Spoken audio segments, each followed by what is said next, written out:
தோழர்களே வணக்கம். 2024 என்ற பழைய ஆண்டு கழிந்து 2025 என்ற புதிய ஆண்டில் நாம் அடியெடுத்து வைக்கிறோம். ஒவ்வொரு ஆண்டும் பழைய ஆண்டுகள் கழிவதும் புதிய ஆண்டுகள் பிறப்பதும் இயற்கை. அதேபோன்று 2025 ஆண்டு பிறந்திருக்கிறது, வாழ்த்துக்கள். இந்த 2025ஆவது ஆண்டு பிறந்தாலும் வறுமையில் இருப்பவர்கள் வறுமையில் தோண்டு கொண்டே இருக்கிறார்கள். கொண்டாட்டங்கள் இல்லாமல் செல்வ செழிப்போடு இருக்கிறவர்கள் பல லட்ச ரூபாய்களை செலவு செய்து கொண்டாட்டங்களில் மிளிர்கிறார்கள். இதுதான் இயற்கை. ஆகவே எல்லா மக்களும் ஒரு சமநிலைக்கு வந்து வறுமையில்லாத ஒரு சமுதாயத்தை படைப்பதற்காக அரசியல் பிழை குழுமமும் மணிமக்கள் இயக்கமும் சேர்ந்து மக்களுக்கு செய்ய வேண்டிய அரசு செய்ய வேண்டிய மக்கள் சாசன அறிக்கை என்பதை தயார் செய்திருக்கிறோம். அதை உங்களுக்கு நாங்கள் இப்பொழுது கொடுக்க தயாராக இருக்கிறோம். தனியார் நிறுவனங்களை அரசே ஏற்று நடத்தப்பட வேண்டும். அரசு நிறுவனங்களில் வரும் 50% லாபத்தை மக்களுடைய வங்கி கணக்கில் அரசு சேமித்து வைக்க வேண்டும். பிறக்கும் ஒவ்வொரு குழந்தைக்கும் 10 லட்சம் வீதம் வங்கி கணக்கு உருவாக்கப்பட வேண்டும். நாட்டின் ஒவ்வொரு குடிமகனுக்கும் 5 சென்ட் இடம் இலவசமாக கொடுத்து, வீடு கட்டுவதற்கு 25 லட்சம் வட்டியில்லா கடன் கொடுத்து, அதில் 10 லட்சம் ரூபாய் மானியமாக தள்ளுபடி செய்யப்பட வேண்டும். தொடக்க கல்வி முதல் பல்கலைக்கழக கல்வி வரை சமச்சீர் கல்வியை இலவசமாக கொண்டு பாடத்திட்டம் உருவாக்கப்பட வேண்டும். குழந்தை பிறந்தவுடன் ஆயுள் காப்பீடு திட்டத்தில் குழந்தை சேர்க்கப்பட்டு ஆயுள் முழுவதும் மருத்துவ காப்பீடு எல்லா நோய்களுக்கும் இலவசமாக கொடுக்கப்பட வேண்டும். ஆயுள் முற்றுப்பெற இருக்கும் 5 ஆண்டுகளில் 50 லட்சம் காப்பீடு தொகையை அரசு கொடுக்கப்பட வேண்டும். தனியார் மருத்துவமனை, தனியார் கல்விக்கூடங்கள் உருவாக்க முடியாத சட்டங்கள் அளிக்கப்பட வேண்டும். பள்ளிகளில் படிக்கும் குழந்தைகளுக்கு காலையில் நாட்டுக்கோழி முட்டை, பால், ஆப்பிள் பழம், வாழைப்பழம், கீரை போன்ற சத்தான உணவுகள் கொடுக்கப்பட வேண்டும். மதியம் இறைச்சி, சிக்கன், பல வகை காய்கறி பொரியலுடன் சாப்பாடு கொடுக்கப்பட வேண்டும். மாலை நவதானிய பயிர் வகைகள், சத்துமாவில் தயாரிக்கும் கூழ் வகைகள் கண்டிப்பாக கொடுக்கப்பட வேண்டும். எல்லா குடியானவர்களுடைய வீடுகளிலும் தோட்டம் கண்டிப்பாக அமைக்கப்பட வேண்டும். காய்கறி தோட்டம். அந்த காய்கறி தோட்டம் அமைப்பதற்குரிய உரம், விதை, தண்ணீரை அரசே கொடுக்கப்பட வேண்டும். விவசாயம் சார்ந்த தொழில்கள், விலங்குகள், ஆடு மாடு போன்ற தொழில் அரசுடைமை ஆக்கப்பட வேண்டும். ஒவ்வொரு குடும்பத்திற்கும் 10 ஆடுகள், 2 மாடுகள் இலவசமாக கொடுக்கப்பட்டு, ஆடுகள் வளர்ச்சி அடைகின்ற பருவத்தில் அதனை அரசே கொள்முதல் செய்ய நடவடிக்கை எடுக்கப்பட வேண்டும். மாடுகள் மூலம் கிடைக்கக்கூடிய பாலை தங்கள் குடும்பத்திற்கு போக உரிய விலைக்கு அரசு தினசரி ஒவ்வொரு குடும்பமாக வந்து கொள்முதல் செய்ய நடவடிக்கை எடுக்கப்பட வேண்டும். விவசாய வல்லுநர்கள் படிப்பிற்கு முக்கியத்துவம் கொடுக்கப்பட்டு குடும்பத்திற்கு ஒரு விவசாய விஞ்ஞானி உருவாக்க நடவடிக்கை எடுக்கப்பட வேண்டும்.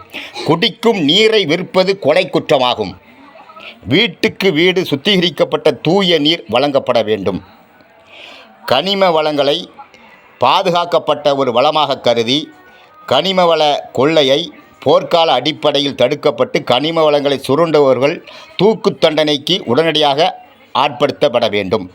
சுத்தமான சுகாதாரத்தை காப்பதற்காக சுகாதார பணியாளர்கள் அதிகமாக உருவாக்கப்பட்டு கிராமம், நகரம், மாநகரம் ஒவ்வொரு மணி நேரமும் கண்காணிக்கப்பட வேண்டும்.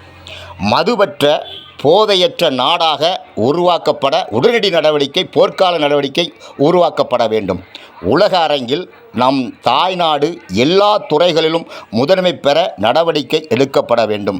விளையும் பொருட்களில் நம் நாட்டு தேவைக்கு போக எல்லா மக்களுக்கும் குறைந்த விலையில் கொடுக்கப்பட்டு மீதி மட்டுமே ஏற்றுமதி செய்யப்பட வேண்டும்.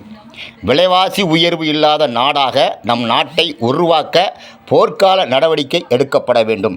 படித்து முடித்த மாணவர்களுக்கு படித்து முடித்தவுடன் உடனடியாக வேலைவாய்ப்புகளை அளிக்கப்பட வேண்டும். இதை அரசியல் சட்டமாக அறிவிக்கப்பட வேண்டும். உடனடியாக வேலை, படித்து முடித்து வெளியே வந்த உடனே உடனடியாக வேலை அளிக்கப்பட வேண்டும். விவசாயிகளுக்கு தேவையான உரம், மருந்து, விதை போன்றவைகளை இலவசமாக கொடுத்து விவசாயிகள் விளைவித்த விவசாய பொருட்களுக்கு அவர்களின் உழைப்புக்கு ஏற்ற விலை உள்ள பொருட்களுக்கு ஏற்ற கூலி கொடுத்து விளைந்த பொருட்களை அரசே ஏற்கக்கூடிய நடவடிக்கை எடுக்கப்பட வேண்டும்.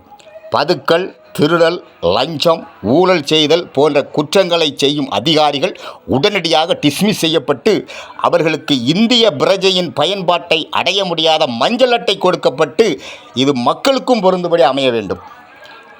விண்வெளி ஆராய்ச்சி படிப்பை ஊக்கப்படுத்த ரஷ்யா, சீனா, வடகொரியா போன்ற முன்னேறிய நாடுகளுடன் கூட்டு சேர்ந்து ஆராய்ச்சி படிப்பை ஊக்கப்படுத்த வேண்டும். நாட்டுக்காக பாடுபட்ட விடுதலை வீரர்கள், பொதுவுடைமை தியாகிகள் பெயரில் அரசு விழாக்கள் எடுக்கப்பட வேண்டும்.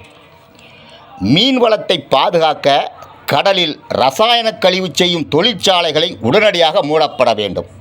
வீடுகள் தோறும் திறன் மேம்பாட்டு மையங்கள் தொடங்கப்பட்டு பெண்களின் திறனுக்கு ஏற்ப அரசே மூலப்பொருட்களை வழங்கி கொள்முதல் செய்து மகளிர் உற்பத்தி செய்த பொருட்களை அரசே வாங்கி விற்று மகளிருக்கு மாதம் 50,000 கிடைக்கும் வகையில் வருமான பெருக்கம் செய்ய வேண்டும். வரி முறையில் சீர்திருத்தம் செய்யப்பட்டு வருமான அடிப்படையில் வரி சீர்திருத்தம் அமைக்கப்பட வேண்டும். முதியோர்களை பராமரிக்க தவறும் பிள்ளைகளை அரசு கவனித்து முதியோர் நலன் காக்க ஒன்றிய அளவில் ஒவ்வொரு முதியோர் மையம் அரசு சார்பில் அமைக்கப்பட வேண்டும். விளையாட்டு திறன் மேம்பாடு ஒவ்வொரு கிராமத்திலும் தொடங்கப்பட்டு விளையாட்டு வீரர்களை ஒலிம்பிக் போட்டிக்கு தயாராக பயிற்சி அளித்து திறமையான விளையாட்டு வீரர்கள் உருவாக்கப்பட வேண்டும்.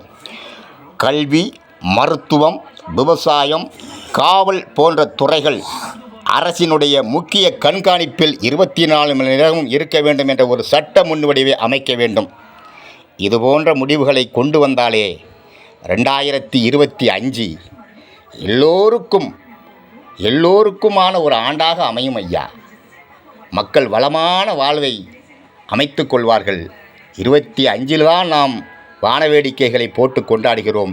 இந்த செயல் திட்டங்களை உருவாக்கினால் எல்லா நாட்களும் நாம் வானவெடி வெடித்து உற்சாகமான வாழ்வியல் வாழ்க்கையை தொடரலாம்.